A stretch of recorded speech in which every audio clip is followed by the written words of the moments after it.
Pada 7 Juli tahun 2022 sekitar pukul 00 WIB adanya perayaan hari ulang tahun pernikahan saudara FS dan PC. Pada tanggal yang sama terdapat dugaan kekerasan seksual yang dilakukan oleh Brigadir J terhadap saudari PC, di mana saudari FS pada saat yang sama tidak berada di Magelang. Berikutnya adalah ancaman terhadap Brigadir C setelah saudari S dan saudara KM membantu saudari PC untuk masuk ke dalam kamar pasca peristiwa dugaan kekerasan seksual. Jadi ancaman ini terkonfirmasi di sini. Kami mendapatkan informasinya yang waktu itu squad itu menjadi squad gitu ya.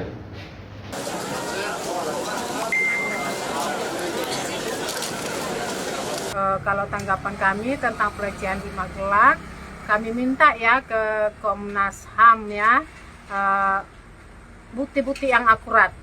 Contoh kecil aja ya, di Magelang, di rumah Magelang mungkin nggak ada CCTV ya. Tolong dong ditunjukkan kebenarannya. Jangan cuman omongan Bu PC ya yang didengarkan ataupun omongan si Kuat.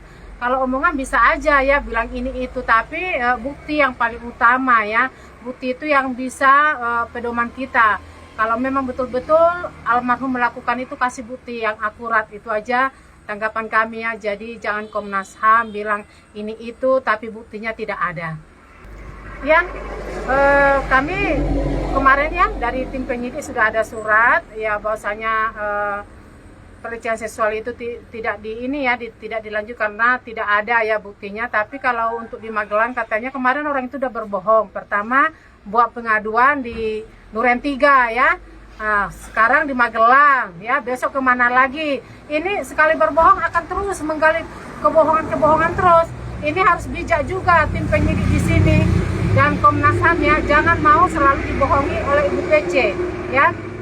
Tadi malam tadi pagi ya saya dengar dari Komnas HAM perempuan ya bilang katanya Bu PC malu ya, malu menyatakan.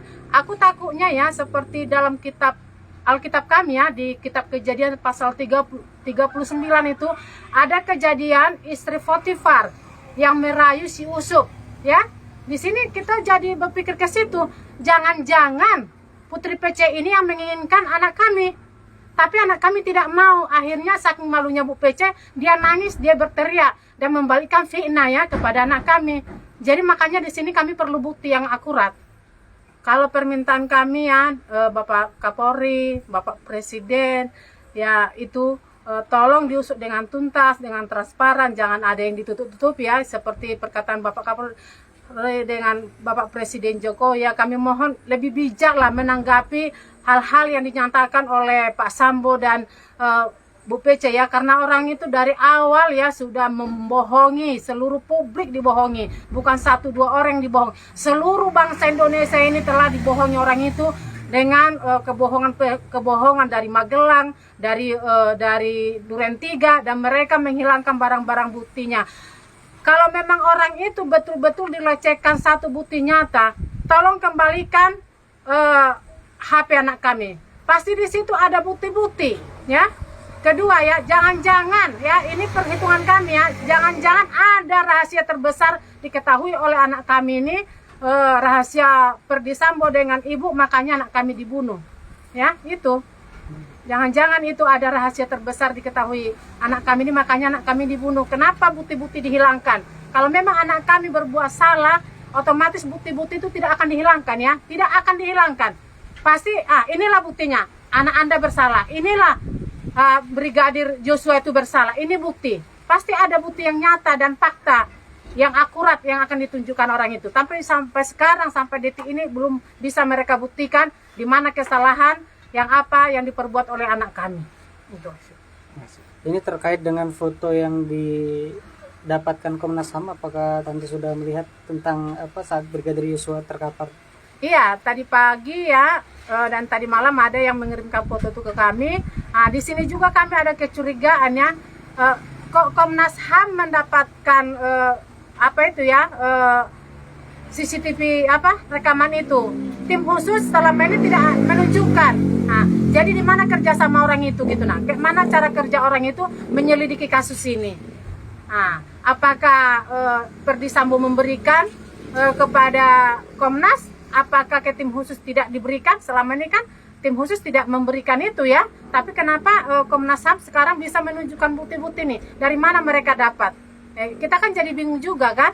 Nah, dari mana Komnas HAM dapat sedangkan tim khusus tidak pernah membeberkan bukti-bukti itu? Nah, itu. Komnas HAM juga semalam bilang ini kejahatan yang cukup berat, namun tidak ada kekerasan, cuman hanya ada penembakan. Ya itu tadi ya, kalau memang tapi yang kami lihat ya, dan aku sendiri yang membuka baju anak kami almarhum di tanggal 10, ini masih tanggal 10 ya, biru yang di bagian perutnya itu nah, kiri kanan itu diakibatkan apa? Memar ya, sampai membiru. Diakibatkan apa gitu nah. Nah, kayak luka sayatan di sininya diakibatkan apa? Kalau memang itu diakibatkan katanya peluru, ya terserah orang itu mau bilang apa ya. Kami tidak bisa berbuat apa-apa. Baik itu tim forensik juga bilang kayak gitu, ya udah nggak masalah bagi kami. Kalau memang itu dibilang karena peluru, silahkanlah. Kalau bagi kami, ya kami hanya berserah kepada Tuhan. Karena kami tahu Tuhan tidak akan tutup mata, Tuhan tidak akan diam, Tuhan akan bertindak. Mereka akan mendapatkan ganjaran yang mereka berikan, yang mereka tidak jujur ya. Mereka berbohong itu Tuhan Maha tahu. Itu aja. Kalau kami hanya sebagai masyarakat kecil yang tidak bisa berbuat apa-apa, kami hanya berserah kepada Tuhan. Biarlah Tuhan yang bertindak di dalam kasus anak kami, dan kami yakin dan percaya itu Tuhan akan hadir di tengah-tengah kami. Terkait dengan Ibu Putri, sudah 2 kali diperiksa, namun ternyata tidak ditahan karena alasan kemanusiaan memiliki bayi ini. Tanggapan kita seperti apa? Kalau ini itulah hebatnya hukum di Indonesia ini, selalu tumpul ke atas tapi tajam ke bawah. Banyak kok ibu-ibu di luar sana yang punya bayi, yang hamil, tetapi mereka dihukum, dipenjara ya, ditahan. Ini pertanyaan juga bagi kami, kenapa ya? Gara-gara dia mungkin ada kuat di dalam negara ini ya, dia seorang istri petinggi negara, makanya nggak dihukum. Kita kurang paham juga ya masalah ibu itu ya. Kami serahkan aja ke Pak Kapolri ya dan tim khusus kebijakannya, karena pasal ini ya dia bukan hukuman udah di atas 5 tahun, karena mereka satu keluarga merencanakan ini ya, perencanaan pembunuhan, itu hukumannya otomatis sudah di atas 5 tahun seharusnya ya. Dia ditahan, tapi dia masih diberikan kelonggaran, dia nggak ditahan ya. Ini Bu PC merasa di atas angin ya, bahwasanya dia merasa tidak bersalah, makanya dia membuat opini-opini baru lagi, membuat kebohongan yang baru lagi, karena dia merasa tidak bersalah. Tapi kita tetap minta agar segera kalau bisa ditahan. Kalau permintaan dari keluarga ya harus ditahan, bukan harus, itu wajib dan harus ditahan sesuai dengan apa yang dia lakukan, apa yang diperbuat ya, merancangkan pembunuhan, menghabisi nyawa seseorang. Itu harus, itu tidak boleh ada ini ya. Tapi nggak tahu lah hukum Indonesia ini kayak mana ya. Nah itu Pak Presiden, tolong hukum Indonesia ini yang sejelas-jelasnya lah. Terakhir Tante, ini waktu rekonstruksi Baradae menyatakan bahwa ada tersangka lainnya itu tidak sesuai dengan kenyataan dan yang disampaikan Baradae, dan Baradae sempat kesal karena tersangka lain tidak melakukan apa seperti sebelum ini pada saat melakukan pembunuhan.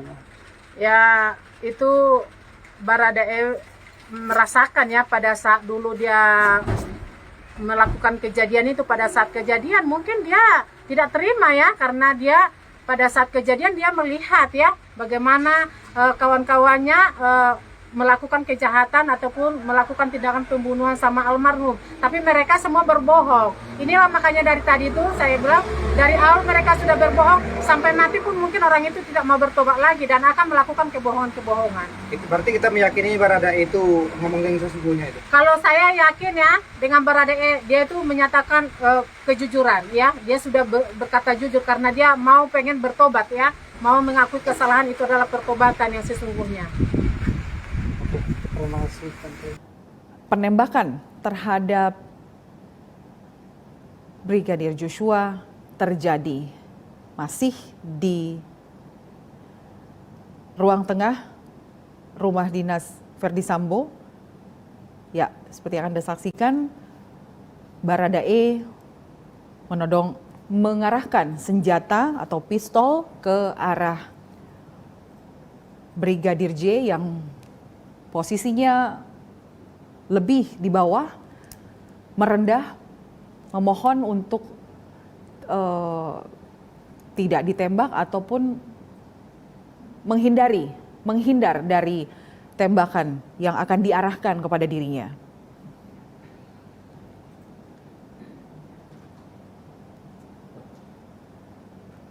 Ya, terlihat juga masih di ruang tengah rumah dinas Verdi Sambo, tersangka lain terlihat bersama-sama. Ada Baradae dan juga korban yaitu Brigadir Joshua. Tersangka lain juga berada. Ya, terlihat ada tersangka lain yaitu Kuat Ma'ruf dan Bribka RR. Ada bersama dan saat ini yang Anda saksikan adalah kondisi dari Brigadir Joshua sudah terbaring di lantai dengan posisi tertelungkup. Posisinya berada di dekat tangga menuju lantai kedua rumah dinas Verdi Sambo.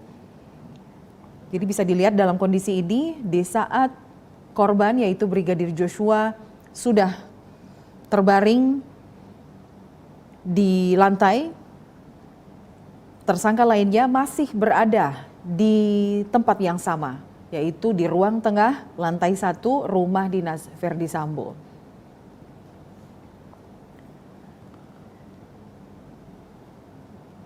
Terlihat selain tersangka Baradae, ada juga tersangka lainnya, seperti yang Anda lihat menggunakan pakaian atau baju tahanan, yaitu Bribka Riki, Kuat Ma'ruf, dan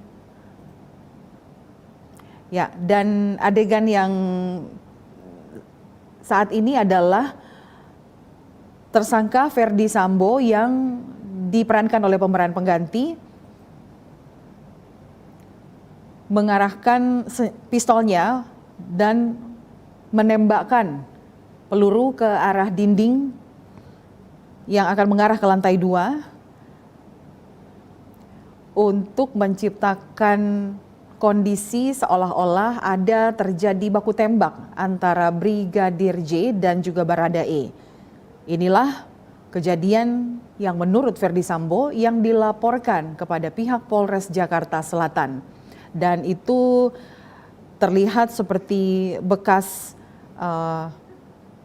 tembakan yang berada di atas lemari di lantai 1 rumah dinas Verdi Sambo.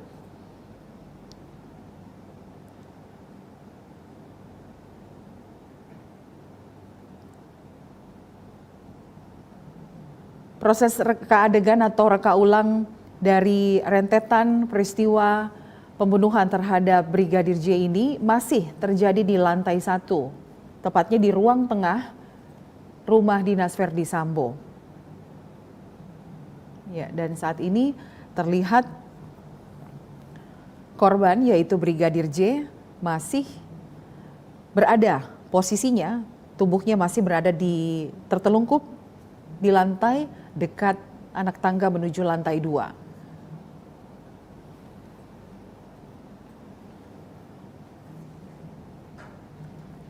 Ya, reka adegan yang dipandu oleh anggota kepolisian termasuk tim Inafis ini juga dipantau langsung oleh pihak eksternal yang juga masuk dalam tim khusus yaitu Komisioner Komnas HAM, LPSK, penyidik, dan Kompolnas.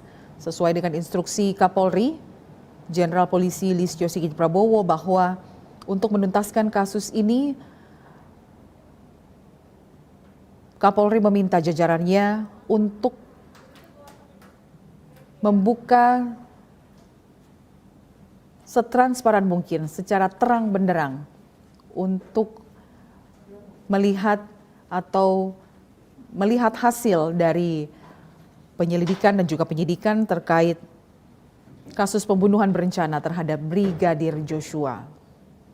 Ya, ada 3 TKP, maksud kami ada 3 reka adegan yang dilakukan di 3 TKP, 2 TKP merupakan 2 TKP asli, sementara 1 TKP merupakan TKP pengganti, yaitu untuk menggantikan posisi atau kondisi yang terjadi di rumah di Magelang.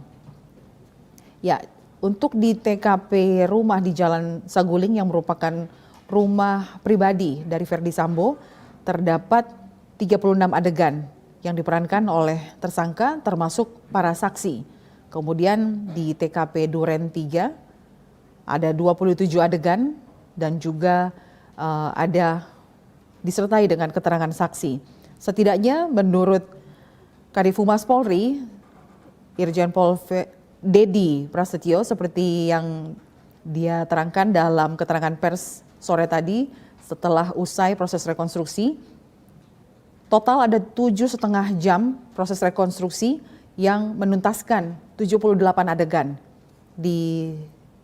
yang menggambarkan kejadian di 3 TKP, yaitu di rumah dinas, rumah pribadi, dan juga di rumah Verdi Sambo di Magelang.